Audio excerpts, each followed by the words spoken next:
Everybody, it's Holmes again. We did a couple music ones back to back, so I figured I'd get on some politics. And before I get to that, I got my half cast off right now. The wrist is feeling a little better, at least enough to where I can take the cast off and wiggle my fingers. So that out of the way, we spent a lot of time talking about liberal versus conservatism on the forum there, so I figured it might be a good time to kind of identify the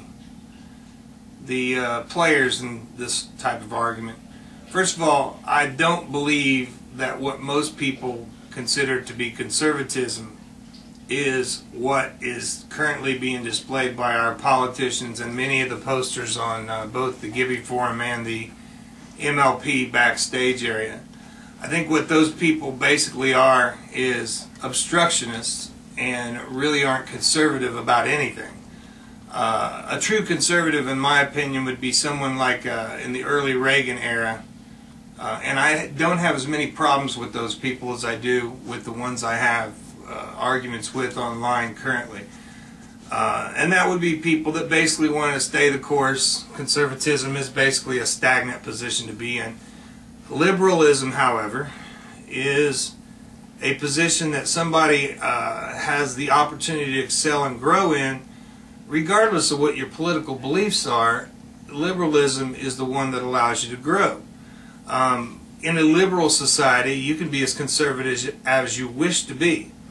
In a conservative society, you cannot be any more liberal than the conservative society allows you to be. And that's the main difference in my mind. My liberalism mainly revolves around social issues more so than economics, because I think in a lot of cases the tax and spend mentality of some of what we would currently call liberals is a little counterproductive to what a growing society would need to survive. I think that's evident with Barack Obama, for example, who, if you just looked at his policies and the things that he's signed into laws and promoted thus far, how would you even call the man a liberal at all? It's beyond me, because he hasn't done anything that I would consider to be liberal.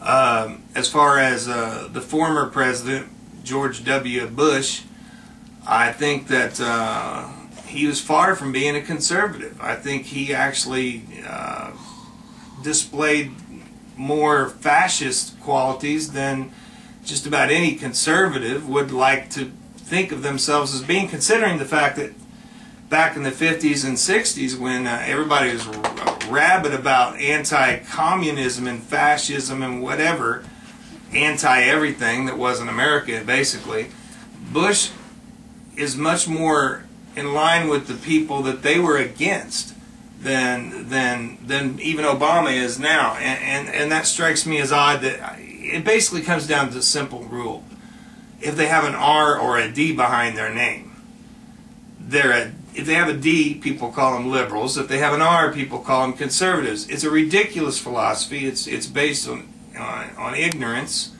and it's based on traditions which people shouldn't consider at the voting booth where their decision matters. So, I mean, my opinion, and I voted for many Republicans. I probably won't vote for any more, because anyone that would still call themselves a Republican after George W. Bush is probably a no-good, dirty son of a bitch right off the bat. At least with Democrat, you have this small opportunity, a small window of chance that they could actually be a decent human being, although most of them are no-good, dirty sons of bitches as well. So trying to identify what's what these days is a very difficult thing to do, especially when they lie their ass off and they're all in the pockets of every lobbyist that walks in their damn door. That's the people that truly elect them. The only way to change the system, in my opinion, is to get rid of lobbyists, to quit treating corporations like they're people, treat them like corporations and tax them as they should be taxed. And that would relieve us people. And you know, if you want to do business in America, you should be willing to pay the price, as they did back in the 50s, 40s, 60s. They don't do that anymore. Tax incentives are going through the roof for these companies to open up their businesses in America, and I think it's absolutely ridiculous. If you want to treat people, businesses like people, well, then you've already lost. I mean, you're creating a fascist society without ever calling it a fascist society. They're the ones that end up pulling the strings and getting the officials elected. Campaign finance reform is another point of view that would change the system as it sits. So anyway, that's my particular rant on this particular evening. I have no special guests to bring in tonight, so that's all for now. Peace out.